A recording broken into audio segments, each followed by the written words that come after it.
मसीह के बाबरकत फतावन जलाली नाम में आप सबकी सलामती हो। मैं आपका होस्ट पास्टर नासरी यकूब और आप प्रोग्राम मेरे साथ देख रहे हैं द रियल फ्लेम्स।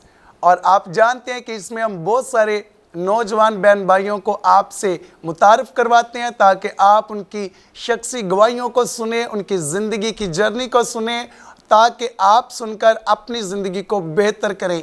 खुदावंद के कलाम में लिखा है, मिसाल उसका 14वां बाब उसकी 23वीं आयत में, हर तरह की मेहनत में नफ़ा है पर मुंह की बातों में महज मोहताजी है। मेरे अजीज़ों, कलाम इस बात की वजाहत करता है, बताता है कि मेहनती जो है वो कभी भी किसी नाकामी को फेस नहीं करता, बल्कि वो शादमानी को, तरक्कियों को और कामरानियों को हासिल करता है। और जो लोग सिर्फ बातें करते हैं और काम नहीं करते, मैं आज उनको बताना चाहूँगा कि मेहनत करें। आपकी बातों से कुछ नहीं होगा, ना आपकी बातों से कुछ हासिल कर पाएंगे। तो आज बड़ी खुशी की बात है कि आज एक खूबसूरत और नौजवान जूडो का प्लेयर हमारे साथ मौजूद है, जिन्होंने ना सिर्फ नेशनल बल्कि इंटरनेशनल चैम्पियनशिप जो है वो खेली है और खुदा ने उसमें उन्हें सरफराज किया है। हमारे आज के खूबसूरत नौजवान गेस्ट अवैस आशिक मौजूद हैं, तो आइए आपकी ज़ोरदार तालियों में उन्हें वेलकम कहते हैं आपको इस प्रोग्राम में। थैंक यू पास्टर जी। आमीन। तो खुदावंद यकीनन ऐसे नौजवानों को ढूंढता है जो मेहनती हैं और मेहनत करने वाले होते हैं, क्योंकि खुदावंद उनका साथ देता है। तो कलाम एक और जगह पर इसकी वजाहत करता है कि मेहनती के हाथ जो है ना वो उसे कंगाल नहीं रहने देते। तो खुदावंद की शुक्रगुजारी करते हैं अपने प्यारे भाई के लिए। तो आइए बातों के सिलसिले को आगे बढ़ाते हैं और कुछ सवाल अपने भाई से पूछते हैं और जानिएगा, सुनिएगा, ताकि आप अपनी ज़िंदगी में उन तमाम जवाबों से जो है वो सबक हासिल करें और अपनी ज़िंदगी को बेहतर करें। तो भाई हम ज़रूर चाहेंगे कि अपना तारुफ हमारे नाज़रीन को अपना करवाइएगा।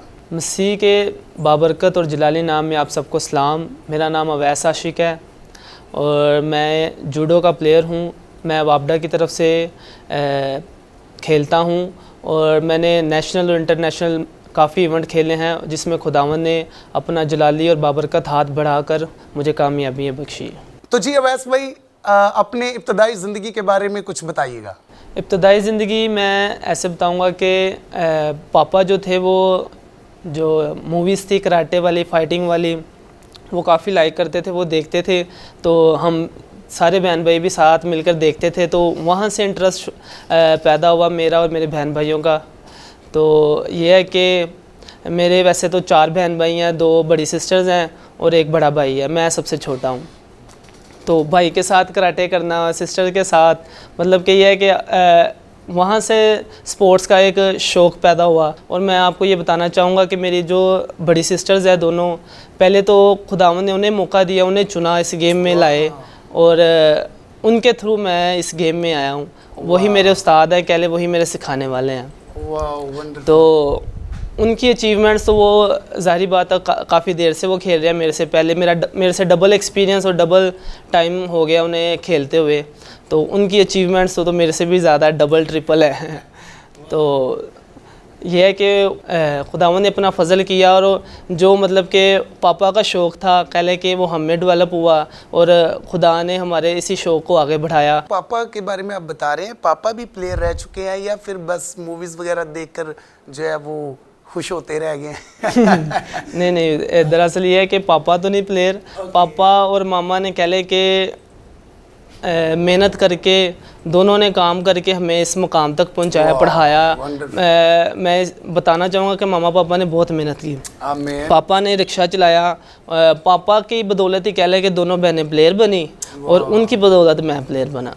Wonderful sir, wonderful. तो मुझे बताइएगा इस बात के बारे में कि आपने इस फील्ड को खुद चुना या किसी ने ज़बरदस्त की, जैसा सिस्टर्स पहले प्लेयर थी और उन्होंने कहा कि नहीं जी तुम्हें जो है ना वो हमने ये बना के रहना है, ये खुद इंटरेस्ट डेवलप हुआ या उनके दबाव की वजह से ऐसा हुआ? नहीं, दबाव तो नहीं उनका था, बाकी ये कि फ्री विल थी। खुदावंद का शुक्र है कि घर वालों की तरफ से कोई प्रेशर तो नहीं था कि ये बनो, ये करो। नहीं, जो करना है उन्होंने कहा आपकी मर्ज़ी है। अच्छा, तो जैसे मैंने पहले बताया शौक़ था, सिस्टर्स को भी देखा, वो फिर ज़ाहिर बात है कि वो डबल शौक़ बढ़ जाता है बंदे का। हाँ, वो कि पंजाबी की कहावत है कि खरबूजे नु एक खरबूजा खरबूजा ऐसे ही है। तो ये है कि उनके थ्रू ही फिर उन्होंने स्टार्ट करवाई गेम। अच्छा, तो मैं आपको बताना चाहूँगा कि मेरा जो स्पोर्ट्स का जो जर्नी है वो कैसे स्टार्ट हुआ।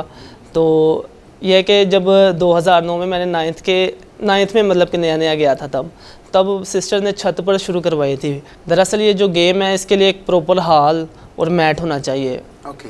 और बाकी ये कि वो ये चीज़ें तो अवेलेबल नहीं थी, सिस्टर ने छत पर ही शुरू करवाई। तो उन्हें जो बच्चे आते थे उन्हें कहते थे अपने घर से ना बिस्तरे लेकर आओ, नीचे बिछा कर वहाँ आपको ट्रेनिंग कराएंगे। पहले तो ट्रेनिंग वैसे ही छत पर करवा देते, जब फाइट्स वगैरह करवानी हो ना तो वो कहते थे आज आप सब अपने घर से एक एक बिस्तरा लेकर आओ। तो वो नीचे बिछाना, फिर फाइट्स होनी। तो वहाँ से मेरा कह ले कि थोड़ा सा इंटरेस्ट भी पैदा हुआ मज़ीद, और वहाँ से कह ले कि थोड़ी सी स्टार्ट की गेम। तो उसके बाद मैंने यूनिवर्सिटी में जब मैं गया ना, प्रॉपर गेम मेरी यूनिवर्सिटी में स्टार्ट हुई, और मैंने स्पोर्ट्स बेस पर ही एडमिशन लिया, ट्रायल्स दी और मैं सेलेक्ट हो गया। और फिर उसी तरह मैं ट्रेनिंग करते रहे। तो पहला जो इवेंट मेरा हुआ ना यूनिवर्सिटी, इंटर यूनिवर्सिटी जिसे कहते हैं, तो वो मैं इवेंट हार गया। अच्छा, ओके। मतलब फर्स्ट मैं नया था जी जो है वो आप जी हार गए। पहली फाइट कह ले, मैं पहली फाइट हुई मैं जीत रहा था, मेरे पॉइंट्स थे। तो वो ऐसा हुआ कि वो उसने बड़ा पॉइंट ले लिया, तो वो लड़का जीत गया, मैं हार गया। फाइट जिससे हुई वो कोई नया बंदा था या नहीं, वो पुराना वो पुराना था, उसको एक्सपीरियंस था। तो फिर इसी तरह कंटिन्यू ट्रेनिंग करते रहे। तो मेरा जो नेक्स्ट जो इवेंट था ना, उससे आने से पहले ना नेशनल आ गई हमारी। तो उसमें मुझे एक सर ने कॉल की कि अवैस आप ना सुबह कंपटीशन है, आपका वेट पूरा है। मैंने कहा जी मैं ऑलरेडी ट्रेनिंग में हूँ और मैंने वेट अपना पूरा किया हुआ है। दरअसल ये गेम वेट कैटेगरी की है। तो इसमें मतलब कि वेट अपना मेंटेन रखना होता है। कोई इवेंट आता है पहले आप अपने ट्रेनिंग करें, अपना वेट मेंटेन करें, और जो जिस वेट कैटेगरी में आपने खेलना उसके मुताबिक आपका वेट होना चाहिए। तो मेरा वेट तब था, तो मैंने वेट पूरा किया। तो वेट मेरा पूरा था। तो मैं नेक्स्ट डे जब वेट देने गया तो खुदावंद का शुक्र है कि वेट भी मेरा पूरा हो गया तब। और अगले दिन मेरे मुकाबले थे। तो मेरा जो मुकाबला था, सबसे जो टफ फाइट थी वो वापडा के लड़के के साथ। अच्छा, मुझे बताइएगा कि ये जो आपको नेशनल गेम्स खेलने का मौका मिला, तो क्या ये पहले से ही प्लान था या फिर अचानक से आपको इसका पता चला कि आप बता रहे कि आप ट्रेनिंग कर रहे थे उसमें, तो आप जो है वो अभी यूनिवर्सिटी के लिए कर रहे थे ट्रेनिंग, तो आपको ये पहले से पता था आपने नेशनल खेलना, या उसके अचानक से आपको इसके बारे में पता नहीं, चला? वो मुझे अचानक से, क्योंकि यूनिवर्सिटी की जो मतलब कि जो विनर टीम होती है ना, उसकी सिलेक्शन हुई होती है ऑलरेडी। उसने नेशनल में खेलना होता है। तो मैंने तो अभी इवेंट खेला नहीं था। तो वो जिस सर ने टीम बनानी थी ना, उसकी मुझे कह ले कि तवक्का नहीं थी। उन्होंने कॉल की और फिर मुझे इस इवेंट में खेलने के लिए उन्होंने कहा। तो ये बड़ा मौजज़ाना बात है कि आपने यूनिवर्सिटी में अभी उस तरह से इवेंट खेला भी नहीं है, जो सिलेक्शन टीम होती है, तो आप सिलेक्टेड भी नहीं थे और अचानक से आपको नेशनल खेलने की कॉल आई और मैं सिलेक्ट हो गया। कह ले इट्स अमेरिका। जी बिल्कुल। Please continue. अच्छा, तो ये है कि फिर वो मैंने इवेंट खेला। तो जो आखिरी फाइट थी ना मेरी, वो फाइनल वापडा के साथ थी। तो खुदावंद का शुक्र है वो फाइट मैंने विन की और मैं गोल्ड हो गया। पहली दफ़ा नेशनल खेला और पहली दफ़ा गोल्ड हो गया। और अच्छा, फर्स्ट टाइम ही नेशनल खेले और खुदावंद ने इस तरह की सरफराजी आपके नाम कर दी। बिल्कुल। और ये है कि जब बड़ी सिस्टर उस इवेंट में थी मेरे साथ, छोटी सिस्टर इस्लामाबाद अपने कैंप में गई हुई थी। तो बड़ी सिस्टर ने छोटी को फ़ोन किया कि अवैस गोल्ड हो गया। तो वो कहती हैं मुझे तो यकीन नहीं आ रहा, वापडा को जीत लिया अवैस ने।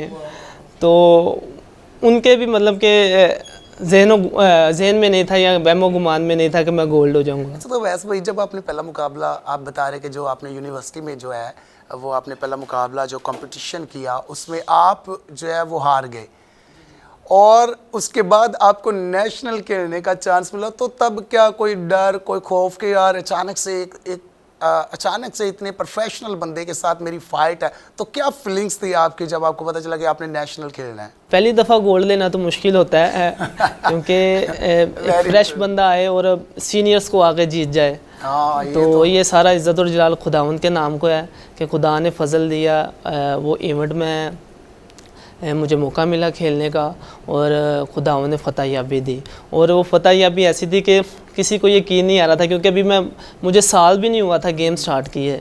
बाकी ये है कि साल प्रॉपर मैंने जितनी भी मतलब कि टाइम हुआ था मुझे गेम स्टार्ट किया, मैं मुसलसल ट्रेनिंग कर रहा था तब। वाह, मतलब कि मेहनत कर तो रहे हाँ थे। जी, मेहनत हाँ, कंटिन्यू मेहनत थी जारी मेरी। थी। तो वो मौका मिल गया मुझे, तो खुदावंद ने कामयाबी बख्शी और मुझे गोल्ड मेडल दिया। वाह जी वाह, तो ये आपका जो पहला वाकया था जब आपने गोल्ड हाँ जी, हाँ मेडल जी। को हासिल तो किया। हाँ। वो गोल्ड मेडल मैंने लिया तो मेरी सिस्टर्स को यकीन नहीं आ रहा था कि कैसे मतलब कि अभी नया नया है तो गोल्ड मेडल कैसे ले लिए सीनियर्स प्लेयर्स को जीत के। वाह, तो नाजरीन आपने अवैस भाई की सारी बात को सुना कि किस तरह से वो इस गेम में आए और इतना ज़्यादा उन्हें टाइम भी जो है वो अभी नहीं हुआ था इस गेम में मेहनत करते हुए, लेकिन खुदा ने उन्हें ये चांस दिया कि उस चांस के वसीला से जब उन्होंने अपने आप को खुदावंद के हजूर में उंडेला तो खुदावंद ने उन्हें फर्स्ट जो है वो चैम्पियनशिप में कामयाबी अता की और वो गोल्ड मेडलिस्ट बन गए। तो बातों का सिलसिला जारी रहेगा।